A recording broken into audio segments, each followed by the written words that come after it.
करता हुआ देख रहा है, अपनी नौजवान नस्लों को बर्बादी के दहाने पर देख रहा है। वो नबी का सच्चा नाइब कभी लतीफे नहीं कहेगा। वो तुम्हें नबी की सुन्नतों शरीयत से करीब करेगा ताकि तुम्हें जमाने में इज्जत वाली जिंदगी में असर आए, तुम इज्जत के साथ जिंदा रह सको। वलिल्लाहि इज्जत वली रसूलिही वलिल मोमिनीन। ये अल्लाह के बंदो, तुम लोगों को बड़ी बड़ी आलीशान इमारतों में कराता देखकर उन्हें इज्जत वाला न समझो। इज्जत अल्लाह के लिए है, उसके रसूल के लिए है और दोनों की अता से मोमिनीन के लिए। इज्जत तुम्हारे लिए है, मगर कब? जब तक कि तुम मुस्तफा की गुलामी का पट्टा डाले हुए हो। न मानोगे तो मिट जाओगे ऐ हिंदी मुसलमानों, तुम्हारी दास्तां तक न होगी दास्तानों में। तुम्हें नबी की सुन्नतों शरीयत को मजबूती से पकड़ना है, उनके दामन करम से वाबस्ता रहना है। उनके जो हम गुलाम थे, खल्क के पेशवा रहे, उनसे फिरे जहां फिर आई कमी वकार में। आज तुम्हें इन बुजुर्गों की हैसियत और अहमियत का एहसास नहीं है। उसकी महफिल सजा लेना, लंगर तकसीम कर देना, जलसे करा लेना, ये बुजुर्गों की अकीदत का मेयार है आपके नजदीक। ये सब सही है, लेकिन उनसे सच्ची मोहब्बत उस वक्त है जब तुम्हारी जिंदगी उनके किरदार का आईनादार बन जाए। तुम नहीं जानते इनकी हैसियत को, लेकिन पूरा यूरोप सलाम करता है इन सूफियाए कराम की अजमतों को। एक बहुत बड़ा मुस्तशरिक आलिम है जिसका नाम है professor H.R. Gibbs. Oxford university में खिताब करते हुए उसने ये कहा था कि इस्लाम पर 12 ऐसे मौके आए हैं जब इस्लाम की कश्ती डूबने वाली थी, जब इस्लाम का दरख्त नेस्तो नाबूद होने के करीब था, मगर हर ऐसे मौके पर जब इस्लाम की चमक और दमक कम होने के करीब थी, तो इस्लाम को जिया बख्शने के लिए सूफिया इकराम और सूफिया की फिक्र कहां आई और इस्लाम की डूबती कश्ती को उसने बचा लिया। ये सूफिया इकराम की तालीम थी। ख्वाजा ख्वाजा की रंग लगाने वालों, मुबारक हो तुम्हें, लेकिन तुमने ख्वाजा को क्या समझा? छठी मना लेना, ख्वाजा की गुलामी का हक अदा कर देना नहीं। उनका किरदार देखो, उन्हें देखकर 99 या 90 लाख लोगों ने इस्लाम कबूल किया था। तुम्हारी सैकड़ों तकरीरें सुनकर एक आदमी इस्लाम की तरफ माइल नहीं होता। क्यों? ये सवालिया निशान हमारे लिए भी है और आपके लिए भी। हम ज़बानी जमा खर्च तो करते हैं, लेकिन हमने कभी ख्वाजा का किरदार नहीं अपनाया। हजरत ने भी शेर पढ़ा, ख्वाजा हिंदुस्तान आए तो लश्कर और सिपाह लेकर नहीं आए, तीरों तबर लेकर नहीं आए, खंजर और तलवार लेकर नहीं आए। मुसल्ला था और हाथ में तस्बीह थी और मुस्तफा के किरदार का नूर था। कैसे फैलाया इस्लाम को? हिंदुस्तान कुफ्रिस्तान, जहां अल्लाह के बंदों की पेशानियां आवारा थी, हर खुशकुतर के सामने झुकती थी, हर ताकतवर चीज के सामने झुकती थी। इन पेशानियों को एक पाबंद सजदे खुदा करने के लिए ख्वाजा ने तलवार नहीं इस्तेमाल किया, अखलाक पेश किया। और देखो मुसन्निफीन की तहरीरों, एक राइटर लिखता है, मेरे ख्वाजा का तरीका यह था कि अपनी झोपड़ी में बैठते थे। राजस्थान रेगिस्तान का इलाका जहां पानी की किल्लत आज भी है, उस जमाने में कितनी रही हो। बाहर एक बड़ा सा मटका ठंडे पानी का भरा रहता था। मेरे ख्वाजा के पास लोग आते थे, अपने भी आते थे, बेगाने भी आते थे, कलमा पढ़ने वाले भी आते थे, कलमा का इनकार करने वाले भी आते थे। कोई दम कराने, कोई ताबीज लेने, कोई मन्नतें मांगने, कोई मुरादे मांगने।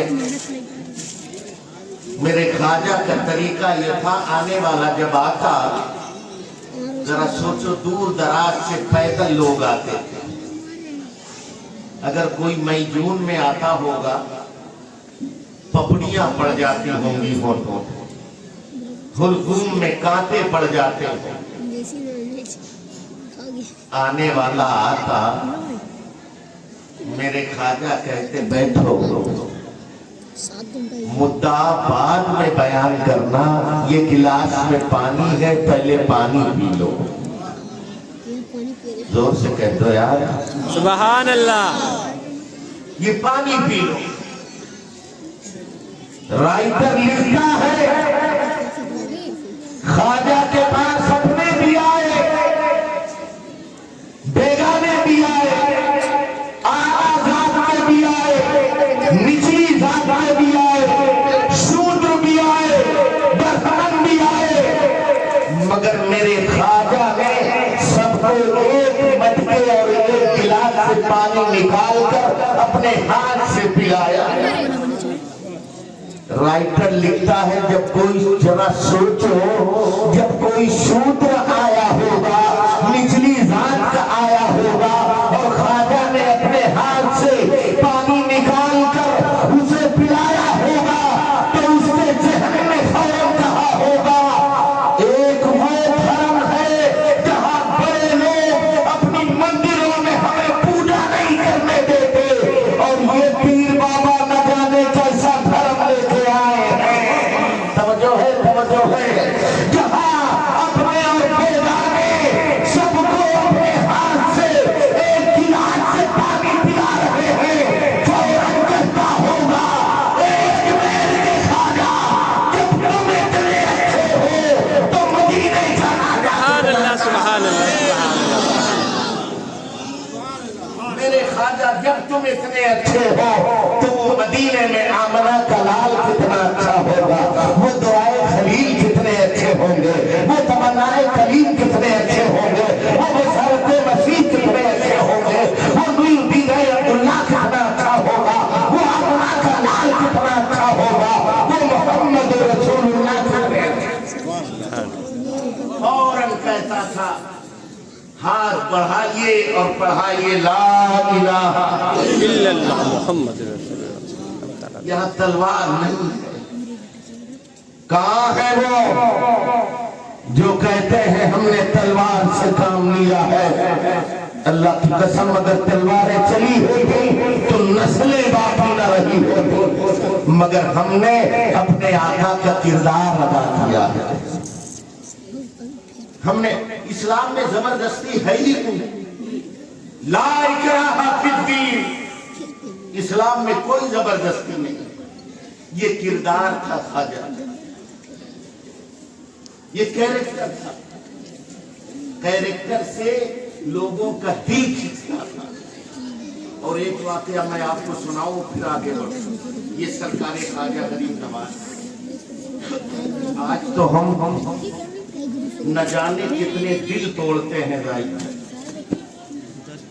कितने मुसलमानों का दिल हमसे टूटता था, मगर क्या फर्क, हमारी शान तो बाकी रहेगी।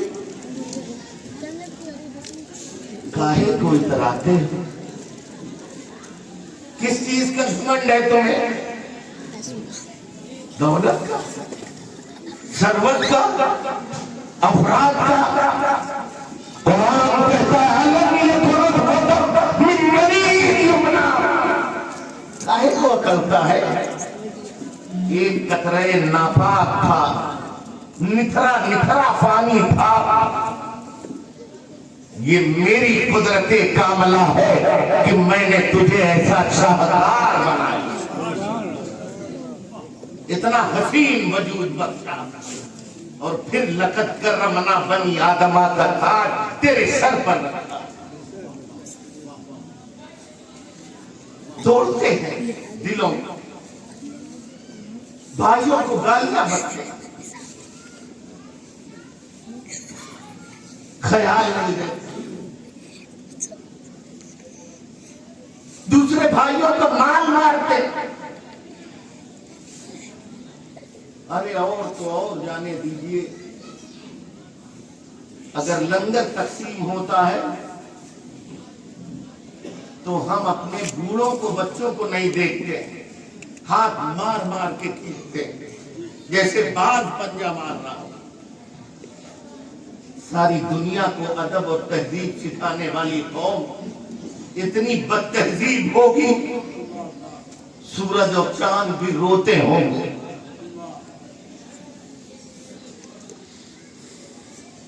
तोड़ते हैं आप दिलों को, अपने भाइयों का ख्याल नहीं है आपका।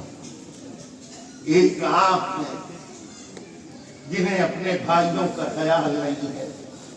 एक वो थे रज़ी अल्लाह अन्हुम,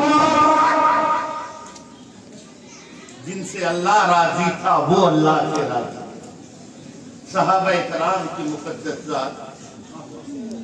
आओ मैं तुम्हें एक वाकया सिर्फ सुनाता हूँ। जंगे यरमूक है, हज़रत अबू जहम बिन हुज़ैफा है। इस्लाम की बड़ी भयानक जंग है। 40 लाख मुसलमान थे और 40,000 मुसलमान थे और 2 लाख ईसाई सामने थे। बड़ी भयानक जंग है। मैं जंग की तफसील नहीं बयान करूंगा, बस ये वाकया सुने। बोर तो नहीं हो रहे? हाथ उठा के बताइए जरा, गौर से सुन रहे हैं ना? तवज्जो से सुनिएगा मेरी बात। अंदाज़े बयां घर से बहुत शोख नहीं है, शायद के उतर जाए तेरे दिल में मेरी बात। अल्लाह करे मेरी बातें मेरे नौजवानों के ज़हनों फिक्र में उतर जाए। सुनो, वो कौमें मर जाती है जिसका नौजवान भटक जाता है। वो कौमें तरक्की करती हैं जिस कौम का नौजवान तरक्की करता है।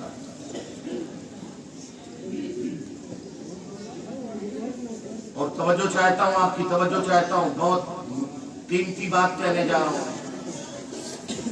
और नौजवान तरक्की कालीने बुन के नहीं करता, ड्राइविंग करके नहीं तरक्की करता, सिलाई की मशीनें चला के तरक्की नहीं करता, पंचर जोड़ के तरक्की नहीं करता। वो लोग तरक्की नहीं करते हैं जिनके हाथों में पंचर सही करने वाली विंचें होती हैं। वो कौमें तरक्की करती हैं जिन कौमों के बच्चों के हाथों में कलम होता।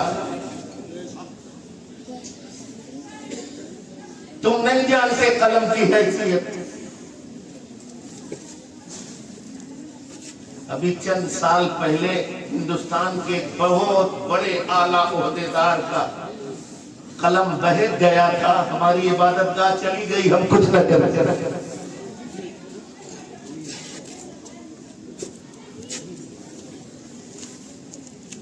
अफसोस है वो कौमें जिनके यहाँ कलम की कोई हैसियत नहीं है, उनके बच्चों के हाथों में कलम है। वो मुसलमान जिसकी मुकद्दस किताब कुरान में पूरी सूरह कलम मौजूद है, उनके बच्चों के हाथ कलम से खाली। याद रखो, एक कलम संवरता है तो सारा जहान संवरता है, और एक कलम बहकता है तो सारा जहान बहकता है। तुम नहीं समझे मेरी बात,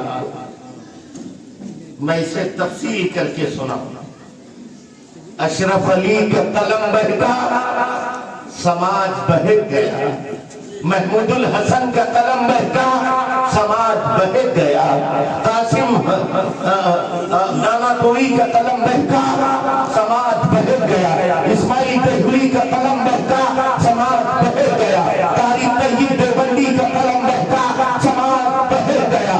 सलमान रुश्दी का कलम बहका, समाज बहक गया। तस्लीमा नसरीन का कलम बहका, समाज बहक गया। और जाकिर नाइक का कलम बहका, समाज बहक गया। मगर अल्लाह की कसम, एक इमाम अहमद रज़ा था, कलम संवर गया है, समाज संवर गया। सुभान अल्लाह, सुभान अल्लाह, सुभान अल्लाह, अल्लाहु अकबर, या रसूलल्लाह, जिंदाबाद। तुम नहीं जानते कलम की हैसियत को। एक बहका हुआ कलम जब लिखता है तो लिखता है जिसका नाम मोहम्मद या अली है, वो किसी चीज का मालिक व मुख्तार नहीं। बहका हुआ कलम लिखता है तो लिखता है वाक़ा को पीठ के पीछे का इल्म नहीं। बहका हुआ कलम लिखता है तो लिखता है नबी मर के मिट्टी में मिल गए। बहका हुआ कलम लिखता है तो लिखता है आका हमारी तरह थे, मगर एक समरा हुआ कलम लिखता है तो वो ये लिखता है आका ये आपका ढांचे आपकी गद्दारी करते हैं, मगर आपका गुलाम अहमद रज़ा तो यही कहेगा, मैं तो मालिक ही कहूंगा कि हो मालिक के हबीब यानी महबूब मोहिम में नहीं मेरा तेरा। बहका हुआ कलम लिखता है तो लिखता है मर के मिट्टी में मिल गए। समरा हुआ कलम लिखता है तो लिखता है तू जिंदा है वल्लाह, तू जिंदा है वल्लाह, मेरी चश्मा आलम है छुप जाने वाले। बहका हुआ कलम लिखता है तो लिखता है पीठ के पीछे का इल्म नहीं। समरा हुआ कलम लिखता है तो लिखता है और कोई गए क्या तुमसे लिखा हो भला, तुम न खुदा ही छिपा तुम पे खड़े हो। बहका हुआ कलम लिखता है तो लिखता है वो हमारी तरह थे। समरा हुआ कलम लिखता है तो यूं लिखता है अल्लाह की सरताबा कदम शान है ये, इंसान है इंसान, वो इंसान है ये। कुरान तो ईमान बताता है इन्हें, ईमान ये कहता है मेरी जान है। ईमान ये कहता है मेरी जान। नौजवानों, मैं तुम्हें दावत फिक्र दे रहा हूं। अपने इन बच्चों के हाथों में कलम दो और दिलों को जोड़ो, अपने ऊपर अपने भाइयों को तरजीह दो, उनका हक न मारो। हम हक मानते वो जंगे यरमूक है। हज़रत अबू जहम बिन हुज़ैफा रज़ी अल्लाह ताला कहते हैं जंग खत्म हो गई, मैंने सोचा मेरे भाई प्यासे होंगे, जख्म खुलता हुआ मैंने कंधे पे मशकीज़ा टांगा, एक झोला लिया, उसमें कुछ दवाइयां रखी और मैदान कारज़ार की तरफ गया। मंजर इतना भयानक था कि कलेजा मुंह को आ रहा था। इंसानी खून सैलाब की तरह बह रहा था, हर तरफ चीख थी, आह थी, बुका थी, लोगों की कराहने की आवाजें। कहते हैं जब मैं पानी लेकर और दवाई लेकर मैदान कारज़ार में पहुंचा तो सामने ही मेरा चचाजाद भाई नजर आया, जख्मों से चूर चूर था, जिस्म का कोई ऐसा हिस्सा नहीं था जहां जख्म न आया। आलम ये था कि तपती हुई रेत थी, ऐसा लगता था कि जमीन आग के शोले उगल रही, सूरज आग के अंगारे बरसा रहा था। कहते हैं शिद्दते प्यार से होंठों पे टुकड़ियां पड़ गई थी, खून इतना निकल चुका था, डोलने की ताब नहीं थी। मैं करीब गया, इशारा किया पानी चाहिए, तो भाई ने बस इशारे में कहा, मैं दौड़ता उसका पहुंचा। कहते फौरन मैंने मशकीज़ा उतारा, मुंह खोला, तवज्जो है ना आपकी? पूरी तवज्जो है। मशकीज़े का मुंह खोला, अपने भाई के मुंह में डालना चाहा, पानी का कतरा गया नहीं था कि पड़ोस के मुसलमान की आवाज आई,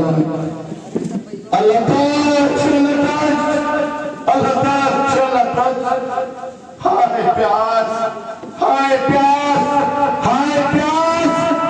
अबू जहल बिन हुज़ैफा कहते हैं मेरा वो भाई जो नज़ा के आलम में था